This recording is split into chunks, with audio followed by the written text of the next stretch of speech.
Hi అండి అందరికీ ఈరోజు మనం గోరుచిక్కుడుకాయలు ఎండు చేపలు వేసి కర్రీ చేసుకుందాం రండి. చాలా బాగుంటుంది. ఈ విధంగా చేయండి ఒకసారి. ఇప్పుడు పేస్ట్ పట్టుకోవాలి. వేయించిన పల్లీలు, వెల్లుల్లిపాయలు, పసుపు, ధనియాల పౌడరు, తగినంత కారం వేసుకొని ఇలా మిక్సీ పట్టుకోవాలి.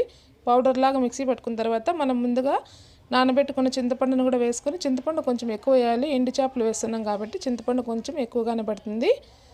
చింతపండు వాటర్ వేసి బాగా పేస్ట్ లాగా మిక్సీ పట్టుకోవాలి. మిక్సీ పట్టుకున్న తర్వాత పక్కన పెట్టుకోవాలి.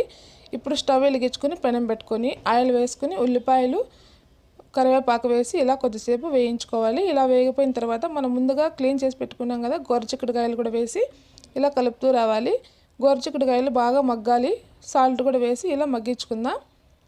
మంచి కలర్ వచ్చే వరకు ఇలా వేయించుకోవాలి. పచ్చివాసన పోయే వరకు ఇలా మూత పెట్టి వేయించుకుంటే సరిపోతుంది. ఇప్పుడు ఇందులో 2 టమాటాలు కూడా వేసి టమాటా కూడా మగ్గే వరకు ఇలా వేయించుకొని మనం ముందుగా పేస్ట్ పట్టుకున్నాం కదా మసాలా పేస్ట్ని కూడా వేసి ఇలా బాగా కలుపుకోవాలి.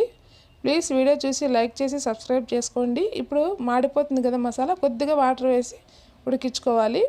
ముందుగా ఒలిచి పెట్టుకున్నాం కదా చిన్న ఉల్లిపాయలు కూడా వేసి బాగా ఉడికించుకోవాలి. చూడండి, చిన్న ఉల్లిపాయలు అనేది వేస్తే చాలా టేస్ట్గా చాలా బాగుంటుంది. చేపల కర్రీ చాలా బాగుంటుంది. ఇలా కొద్దిసేపు ఉడికిన తర్వాత మనం తగినంత వాటర్ వేసుకోవాలి. తగినంత వాటర్ వేసుకొని ఉడికించుకోవాలి. ఇప్పుడు ఎండు చేపలు వేయించుకుందాం. పక్కన కర్రీ ఉడుకుతుంటుంది కదా, ఇప్పుడు ఎండు చేపలు క్లీన్ చేసుకునేసి ఇలా పెనంలో వేసి కొద్దిసేపు అలా వేయించుకోవాలి.